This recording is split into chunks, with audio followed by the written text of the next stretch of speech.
off stage, please. Please welcome to the stage Christine J. Toretti, former Chairman and Chief Executive Officer, S.W. Jack Drilling Company. America to understand exactly what you're about here. And you do want what's best for the country. How do you see this election going right now? Because, you know, you're gaining momentum now because of the presidential election. You got to take a short break for a minute. Do we want to make a wish or do we want to make a choice? On one hand, we can wish we'll have a secure nation with no borders, but we know you need borders to be a nation in the first place. We can wish our economy will grow more than 2% when Washington politicians and regulators are beating down capitalism and making decisions that the market should make. But we've seen that doesn't work.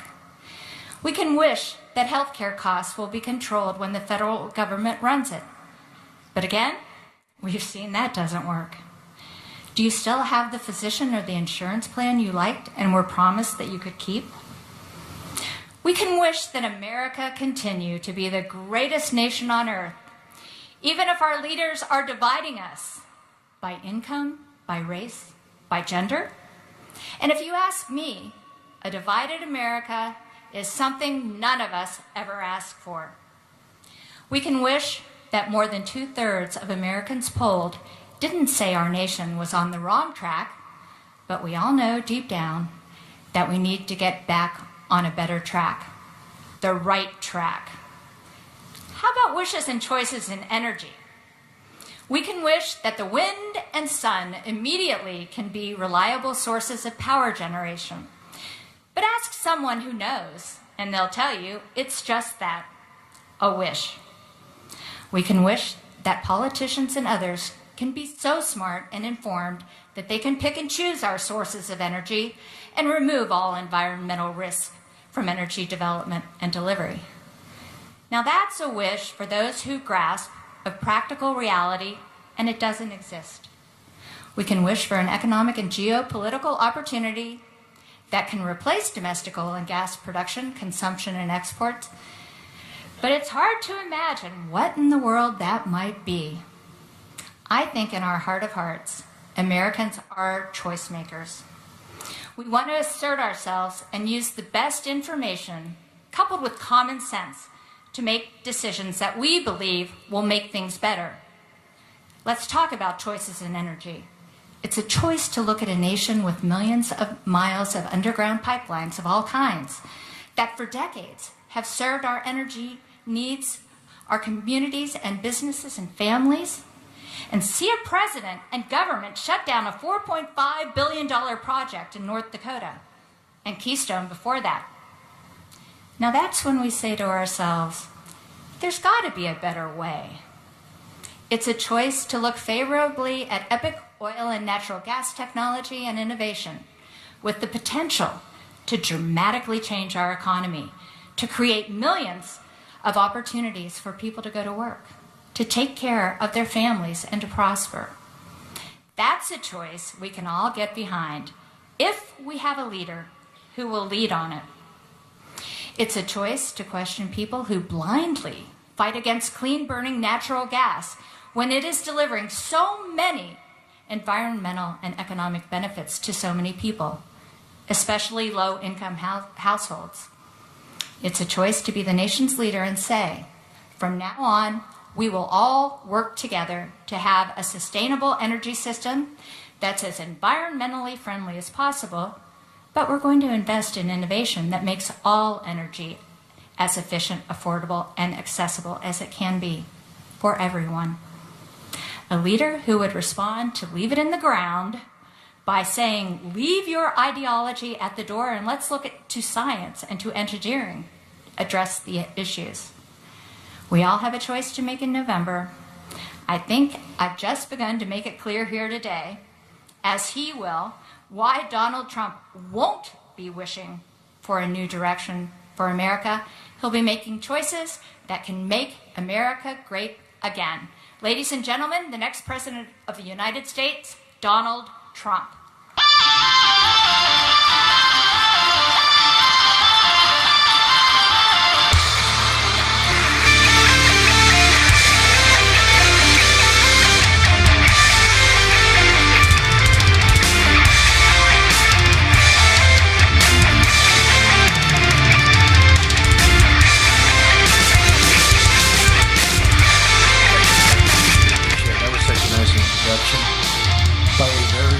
unexpected woman, I have to say. It's great to be with so many of my friends. Oh, you will like me so much. You will get that business. You know, all my life, that business has never had problems. But in the last 7 or 8 years, it's been tough. With the EPA, with all of the different difficulties you're going through, you are going to like Donald Trump, and all of the workers that get put to work, they're going to love Donald Trump. So that's good. And I just heard from Rocky Blyer. He endorsed me. I said, can I say that? I said, yeah, I love tough people. And he's a tough cookie, and he just endorsed us. We have great relationships, and, you know, it's really been something. We've had some great poll numbers come out just today. Rasmussen is 5 up nationwide, and I guess you probably saw Ohio is doing great. We're 4 or 5 up. The Fox poll came out last night, and doing great. Pretty much we're doing great where we have to do great. Florida's been terrific, and I think we're going to have a big, big victory right here in the state of Pennsylvania, and I think it's going to be a big victory. I went to school here. My children went to school here, so it's a very, very special place to me. I also want to thank the Marcellus Shale Coalition and Ohio Oil and Gas Association and the West Virginia. Oh, that West Virginia! What a victory I had there. It was almost like running on a post. All of the folks in West Virginia, they have been so great. They have been great, right from day one. And now it helped when Hillary made the statement, I'm going to put all those mines and miners out of business. That was not a good statement to make. I don't know. Maybe she knows something I don't know. But your organizations represent tens of thousands of jobs for hardworking Americans. Let me also recognize a really good friend of mine, an amazing guy, Harold Hamm. Where's Harold? He's here someplace. There he is. What a great guy. I spent a half an hour with Harold and dozens of hours. I mean, I spent so much time with all of these different folks, but I learned more in a half an hour with Harold Hamm than I made with all of the consultants put together. That I can tell you. But they tell me that a Republican can't carry the state of Pennsylvania. Wait till you see what happens here. Wait till you see. And I don't believe it, and you don't believe it. And I think you're going to have yourself not only a victory, but a really big one. That's going to go a long way to tell you what a wonderful industry you're in. And I have to say, do whatever you can to get out the vote November 8th. Do whatever you can, because a lot of things are happening, a lot of forces are happening, whatever you can. So it's great to be in Pittsburgh, the Steel City. I have a lot of friends here. Under a Trump administration, we're going to bring back our steel jobs, and we're going to rebuild this nation, so importantly. Before going any further today, I want to address the turmoil unfolding right now in our country. And it seems to be a never-ending problem.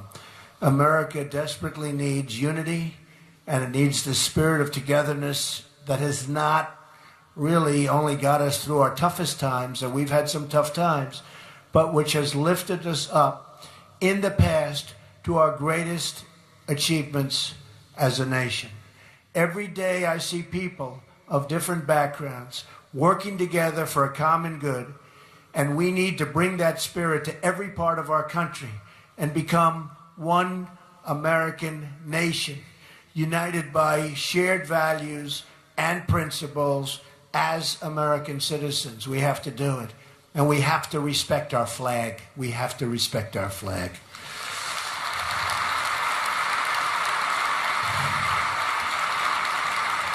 We all have to walk a mile in someone else's shoes, see things through their eyes, and then get to work fixing our very wounded country. I mean, we have some real problems, and we do have a wounded country.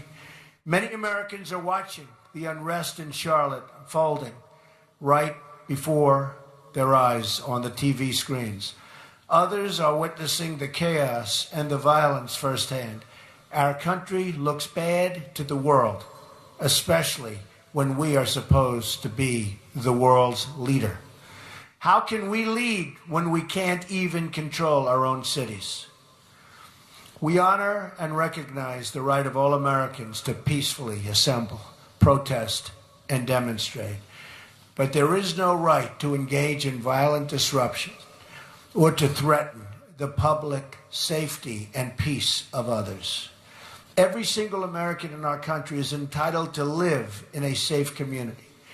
The violence against our citizens and our law enforcement must be brought to a very rapid end.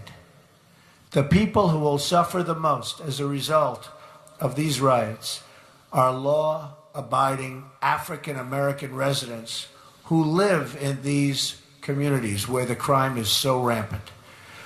It's their jobs, housing markets, schools, economic conditions that will suffer. And the first duty of government is to protect their well-being and safety. We have to do that. There is no compassion in tolerating lawless conduct. Crime and violence is an attack on the poor and will never be accepted in a Trump administration. Never, ever. Our job, thank you. Our job is not to make life more comfortable for the violent disruptor, but to make life more comfortable for the African-American parent trying to raise their kids in peace, to walk their children to school, and to get their children great educations. We have to cherish and protect those people. For every one violent protester, there are thousands of moms and dads and kids in that same community who just want to be able to really to sleep safely at night, to be able to walk on the streets, to be able to go to the grocery store. More law enforcement, more community engagement, more effective policing is what our country needs, and we need it quickly. Last year, we saw a 17% rise in violent crime in our 50 largest cities. Homicides are up nearly 50% in Washington, D.C., and more than 60% in Baltimore. More than 3,000 people have been shot in Chicago so far this year from January 1st. Can you believe that? Nationwide, approximately 60% of murder victims under the age of 22 are African American. This is a national crisis, and it's the job of the next president of the United States to work with our governors and mayors to address this crisis and save African American lives. Look at the example that we had in New York of Mayor Rudy Giuliani, who's been a tremendous person for me, a friend of mine for a long time, and a big endorser, big endorser. The policies he put into place ultimately brought down crime by 76% and murder in New York by 84%. Think of how many families these policies saved from the worst heartache imaginable. We need a national anti-crime agenda to make our cities safe again. We have to make our cities safe again. We will appoint the best prosecutors, investigators, and federal law enforcement officers in the country to dismantle the international cartels, gangs, and criminal syndicates. And I will stop the drugs from flowing into our country and poisoning our youth and many other people.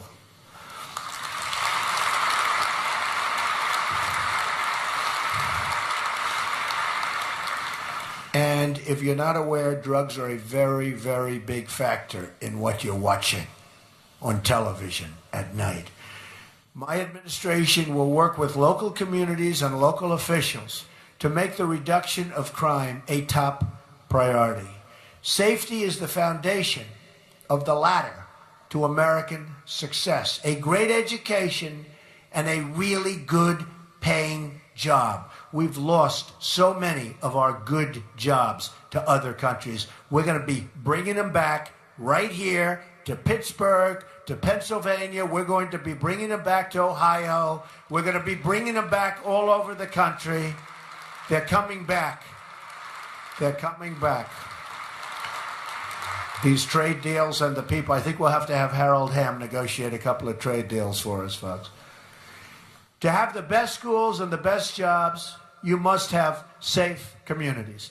That means we must recognize the contributions of our police, who come from all backgrounds and all walks of life, and who often thanklessly risk their own lives to protect innocent people, many of whom they've never met. We all remember earlier this year when officers in Dallas, hunted down for execution, continued protecting the public until their last moments on earth. They were killed. Every day, police officers risk their lives for really complete strangers, and in every year, many of them will go out on calls and never return. It's tough being a police officer, and it's hard now even recruiting police officers. It's a tremendous problem. Police are entrusted with immense responsibility, and we must do everything we can to ensure that they are properly trained, that they respect all members of the public, and that any wrongdoing is always, and it will be by them, vigorously addressed. Has to be. But our men and women in blue, and you know this, the men and women in blue need your support. They need your thanks, and they need your gratitude. They are the line separating civilians and civilization from total chaos. They are also the front lines of defense in the war on terror, as we saw recently with their quick action following the terrorist attacks in New Jersey and New York, and the off-duty police officers. I mean, you saw the heroics of the off-duty police officers in Minnesota. An amazing job they did, catching this horrible person so quickly. How do you do that? They figured it out. And within a short period of time, they were able to capture him. I mean, who could do that? That's tougher than finding oil, I will tell you. Right? In addition to providing safety, we must provide economic opportunity, and that begins with school choice and leads to a secure job with a rising income. This brings us to the subject of energy. Producing more American energy is a central part of my plan to making America wealthy again, especially for the poorest Americans.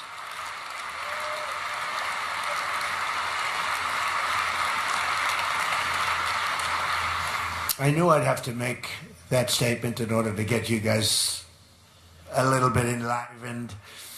Well, you'll like the rest of what I'm going to say even more. America is sitting on a treasure trove of untapped energy. Some $50 trillion in shale energy, oil reserves, and natural gas on federal lands, in addition to hundreds of years of coal energy reserves. It's all upside for this country. More jobs, more revenues, more wealth, higher wages, and lower energy prices. I'm going to lift the restrictions on American energy and allow this wealth to pour into our communities, including right here in the state of Pennsylvania that we love.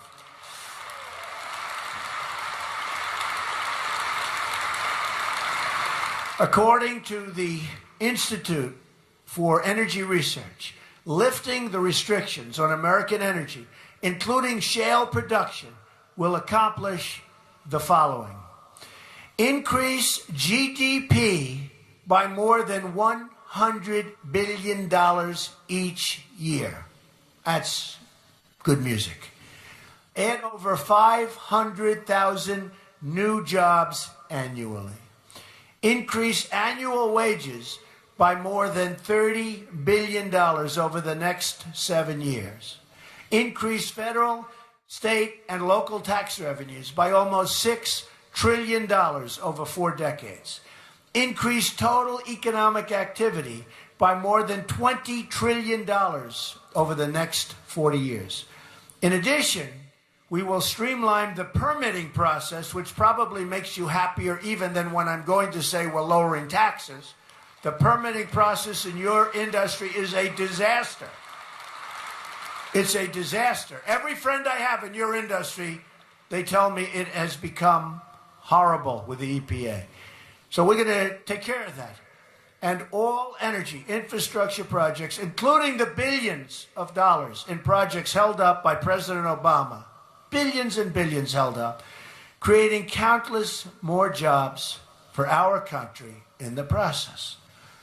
Overall, my entire economic plan, tax reform, regulatory reform, energy reform, and trade reform, will create at least 25 million new jobs over the next 10 years, assuming an average growth rate of 3.5%. And I believe we can reach beyond actually 4% growth. Why not? And just so you know, when China does 7% or even 8%, it's a major panic in the country.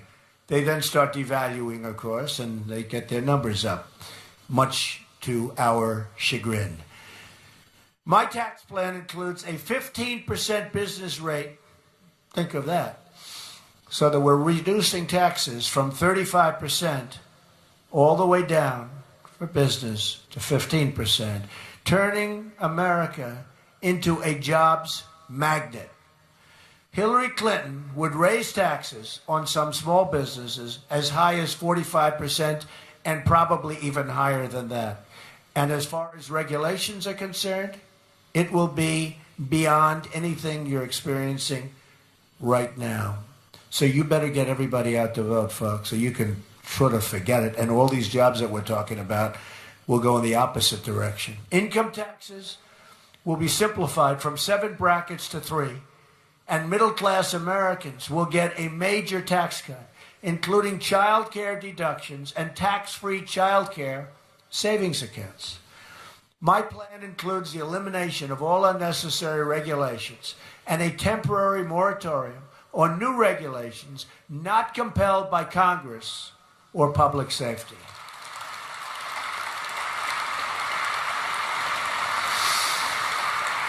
Overregulation is costing our economy $2 trillion a year. And I think probably no other business has been more affected than your business by overregulation. And one of the things I've seen, despite this massive tax cut, the biggest since Ronald Reagan and maybe beyond that, from 35 to 15, people are more excited when I talk about the fact that we're going to be cutting massively regulations. We need regulations for safety and environment, but regulations are becoming a major industry right now, and we're going to make it a much smaller industry, maybe a minor industry. Your regulations are going to be cut back to a point that you'll be able to have your businesses, grow your businesses, and start new businesses. And you'll never be able to do that with what has taken place over the last 8 years. And I just think it's a very important thing. And what has really impressed me is people in business have actually felt more strongly about that even than the tax cut itself. So I understand that very well. On energy, my economic plan unlocks our shale oil and gas and the energy technologies of both today and tomorrow. Finally, my plan includes a renegotiation of America's trade deals and an enforcement of trade rules to increase jobs and wealth inside the United States. We have people right in this room that could do so well for us. We have negotiators of our trade deals who are political hacks, who are people that don't know the first thing about negotiation. Of course, you could just look at the Iran deal and you understand that. The deal that was made recently with Iran. What a deal that is. I mean, we have half of this room could have negotiated a deal 10 times better, and a lot of the people in the room just wouldn't have made the deal, and that would have been a lot better.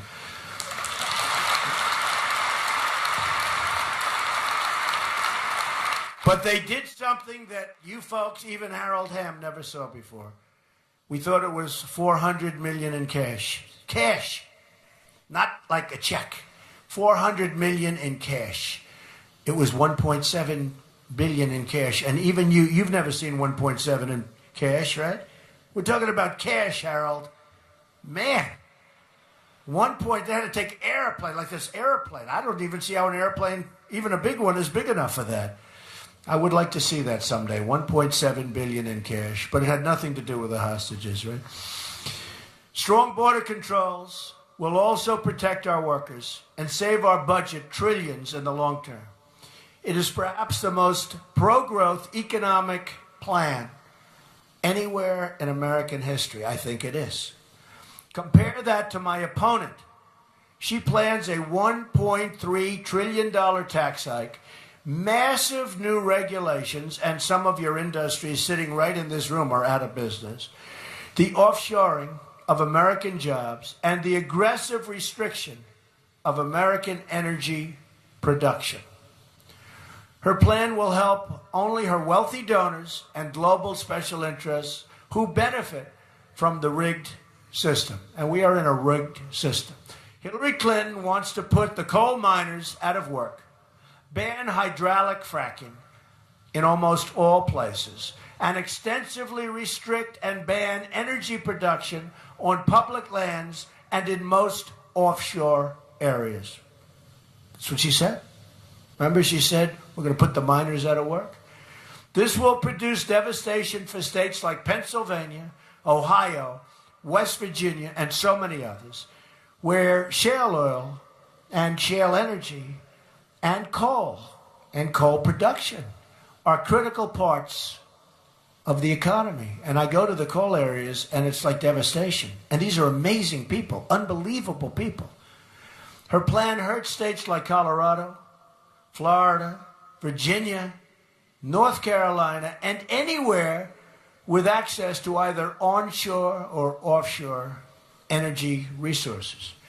She also supports blocking the energy infrastructure that's needed to move our energy resources to the marketplace. According to the Wall Street Journal, overall, more than a dozen fossil fuel projects worth about $33 billion have been either rejected by regulators or withdrawn by developers since 2012 only, with billions more tied up in projects still in regulatory limbo. They won't happen either. Now, if I'm president, they'll happen quickly. I can tell you that. Happen very quickly. You'd be amazed how quickly they'll happen. Examples of energy transportation projects blocked or abandoned include an $850 million coal export facility in Washington, a $3 billion natural gas pipeline in the Northeast, and a $6.8 billion liquid natural gas export facility, among others, many others. Billions of dollars in private infrastructure investment have been lost to the Obama-Clinton restriction agenda, and many, many billions more to follow. The platform produced by Hillary Clinton's party this year also calls for a price on carbon. That's just political speak for a massive new tax on coal and shale production, a tax on American consumers. And it's very unfair to our country, and it makes it very unfair and very uncompetitive to do business with other countries. Very. It makes it so tough to compete with other countries. And remember, every energy dollar that isn't harvested here in America is harvested instead in a foreign country. Often foreign countries not very friendly to us. That not only means, so true, that not only means that we're sending our jobs to those countries, but it means that energy is being produced in foreign countries that lack our high environmental and conservation standards, which we want to keep. That is just one more reason why we should pursue the safe and responsible production of America's vast energy resources and reserves. We need an American first energy plan. It's going to be, from now on, America first.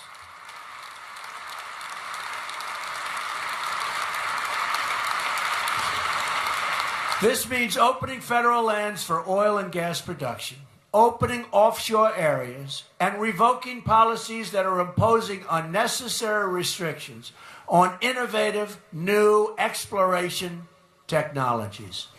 The development of the Marcellus and Utica shale, and I know so well, I'm up in New York State.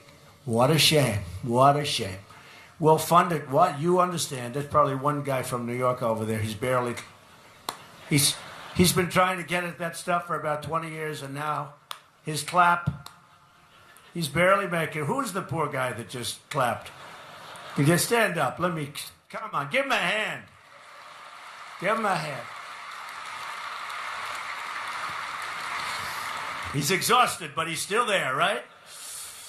Will fundamentally change the economic landscape of this region and our country, bringing extraordinary new prosperity to millions, more jobs, higher wages, a larger tax base, and dollars flowing into our country for a change instead of out of our country, which is typical.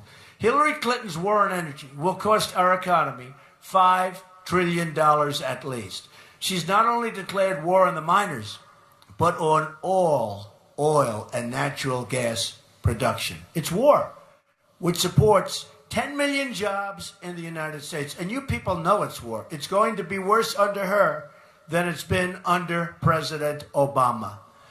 Access to low-cost liquid natural gas also supports the American chemical industry, which supports 40,000 jobs in the state of Pennsylvania. We have just begun as a nation to recognize our economic advantage that is made possible by shale energy. The shale energy revolution will unleash massive wealth for American workers and their families. At the same time, this energy revolution will produce new demand for American steel. And that means the steel workers will benefit. And the steel workers today are having a very, very hard time. That business is going down on a yearly basis. We are going to benefit the steel workers and the steel business. But federal restrictions remain a major impediment to both shale production specifically and energy production in general. Currently, less than 10% of the federally managed surface and mineral estates are leased for oil and gas development. Almost 90% of our nation's offshore acreage is off limits to energy production. In many cases, there's absolutely no reason for that.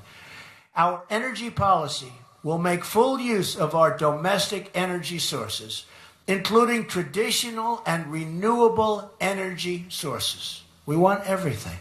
That means we will end the war on coal and the war on our miners. I will rescind the coal mining lease moratorium, which is a horrible moratorium and so unfair, the excessive Interior Department stream rule, and conduct a top-down review of all anti-coal regulations issued by the Obama administration.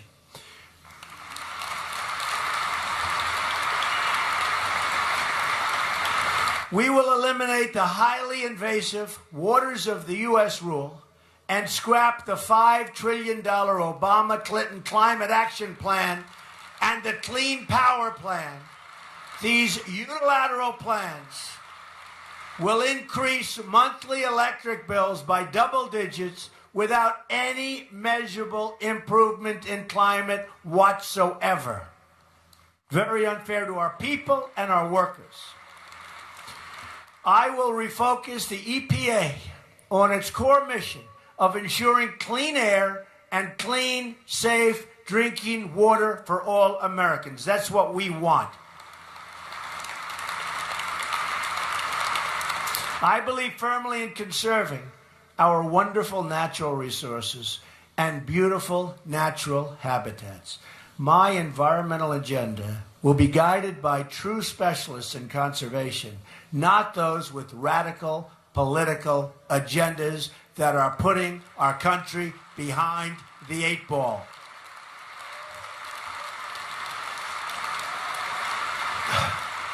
It will be a future of conservation, of prosperity, and of great success for the people in this room and for all of those people that you employ, the tens of thousands of great people that you employ.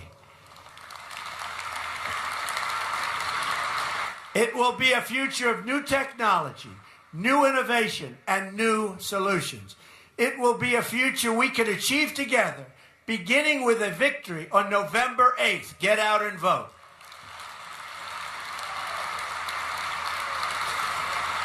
We will make America wealthy again. We will make America safe again. And we will make America great again. Thank you very much. Thank you. God bless you. Thank you. Thank you, everybody. Thank you. Thank you.